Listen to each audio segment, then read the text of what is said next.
लोगों के सामने जल्दी से, ये रहा बिना किसी दिक्कत के।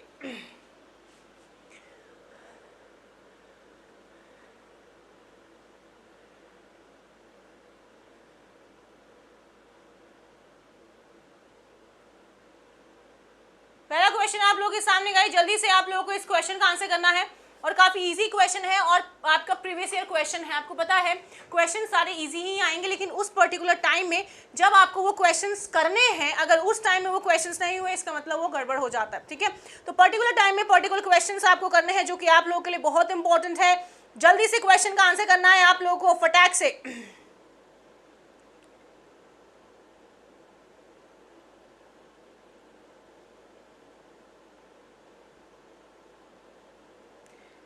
When Sirisha knocked at the door, someone peeped through the window. Answer करिएगा। बहुत सारे बच्चों का आंसर मेरे पास आने लगे हैं, आंसर देख लेते हैं क्या होगा। भाई हमारे पास आंसर तो है, बट वो आंसर हमारा सही है कि नहीं है ये हमें देखना है। Ma'am C is correct answer, मतलब सी डी, बहुत सारे बच्चों के ऑप्शंस आ रहे हैं। चेक कर लेते हैं। जब सिरिशा ने क्या किया, नॉक किया डोर, है ना, नॉक एट द डोर, है ना, किस पे किया भैया, डोर पे नॉक किया। एट प्रपोजिशन है, नॉक एट द डोर, किसी ने, है ना, कोई आया जिसने क्या किया, झांका। इस पीप का मतलब होता है झांकना। पहले तो इस पीप का मतलब समझना है आपको, इसका मतलब होता है झांकना। जैसे हम बोलते हैं ना वो इधर से झांका, तो पीप का मतलब हो गया झांकना। जैसे ही सिरिशा ने नॉक किया, कोई वहां से झांका, तो वो झांक लिया है। ठीक है, वो झांक लिया है। पीप थ्रू द विंडो, विंडो से झांका। अब आपको पता है कि इस पूरे नॉक एट द डोर की जगह पे हम लोग क्या कर सकते हैं, सेंटेंस इंप्रूव कर सकते हैं। या तो ये लगाए, ये लगाए, ये लगाए, या फिर ये लगाए।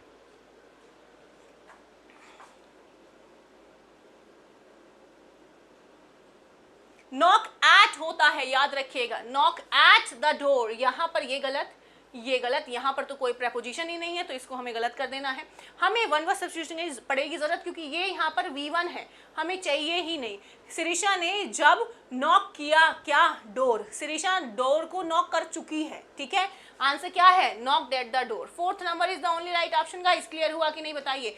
प्रेपोजिशन भी यहाँ पर बिल्कुल सही है और यहाँ पर वर्ब भी बिल्कुल सही है। तो knocked at the door, someone peeped through the window. Answer करिएगा जल्दी से सारे बच्चे। क्या क्लियर हुआ है सभी को? बहुत बढ़िया क्वेश्चन है, कई बार क्वेश्चन पूछा गया है और ये क्वेश्चन जो है वो ऐसा क्वेश्चन है जिसको अगर हमने देखा तो देखते ही आंसर कर जाएंगे, लेकिन फिर भी अगर आपका गलत आ रहा है इसका मतलब है कि आपको कहीं ना कहीं थोड़ा सा सीखने की जरूरत है।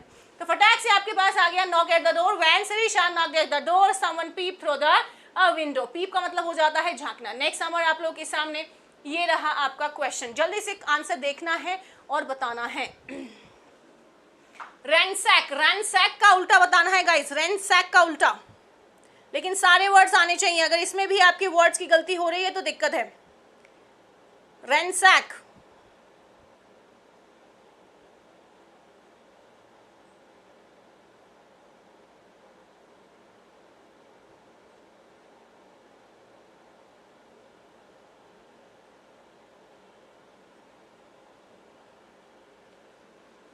आंसर करिएगा। एक यहां पर देखो आपके पास है पिल्फर, एक पिल्फर होता है, एक रेड होता है, एक सीज होता है, एक प्रोटेक्ट होता है।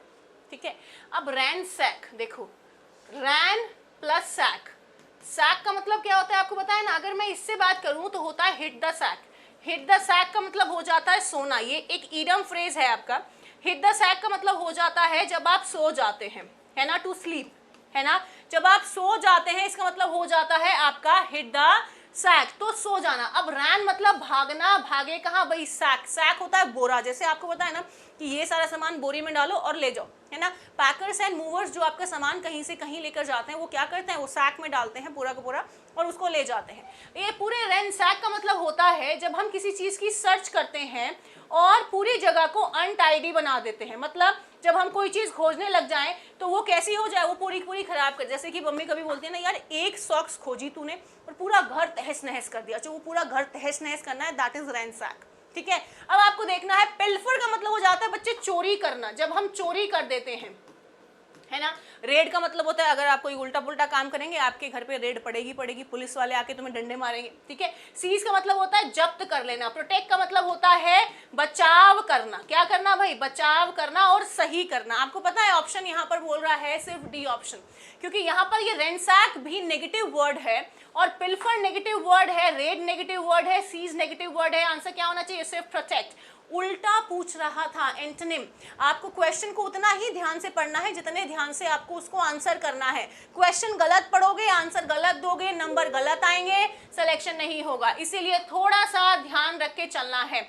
तो रैंसैक याद रखना है, जब हम सर्च करते हैं चीजों को और उस जगह को हम लोग अनटाइडी बना देते हैं, और इसका मतलब होता है, एक अगर ईडम फ्रेज की बात करूं तो हिट द सैक हो जाता है। क्या हो जाता है गाइस? Hit the sac. इसका मतलब होता है स्लीप करना। जब आप एक क्वेश्चन करें ना तो उससे बहुत सारे क्वेश्चंस आपके निकल के आने चाहिए जो कि आप लोगों के लिए बहुत जरूरी है। तो यहाँ पर आपका हो जाता है hit the sack and answer is only 4th number option. Next number देखें जल्दी से, आप लोग के सामने सारे प्रीवियस ईयर क्वेश्चंस है। निप in the bud. Nib in the बड क्या होता है? निप इन द बड बताएगा गाइस।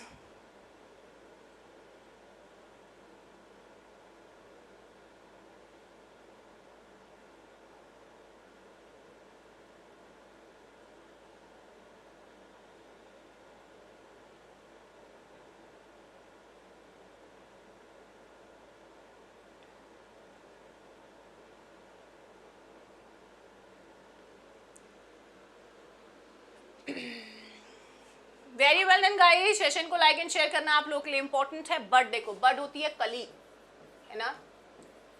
कली पता है ना क्या होता है? फ्लावर जो होता है, फ्लावर है ना, जो उसमें जो अर्ली एज में जो चीज निकलती है, क्या कर देना गाइस? अर्ली एज होती है ना कि कली जो निकलेगी। आपने देखा है ना कि भाई जब फूल बनता है उससे पहले कली आती है, मतलब एक छोटा सा ऐसा क्लोज पार्ट आता है, उसके बाद कहीं ना कहीं पेटल्स निकलना स्टार्ट होता है, पंखुड़ी निकलना स्टार्ट होती है।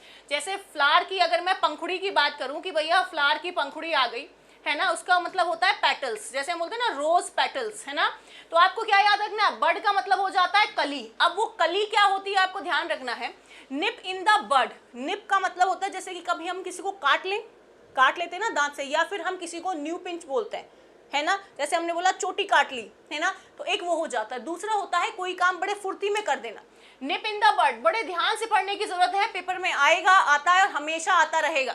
निप इन द बड का मतलब है कि फ्लावर आया नहीं था, आपने पहले ही काट दिया, पहले ही काट दिया। निप का मतलब होता है काटना, और बड का मतलब क्या होता है? कली। मतलब अभी कली आई नहीं थी, आपने पहले ही उसको क्या कर दिया? काट दिया।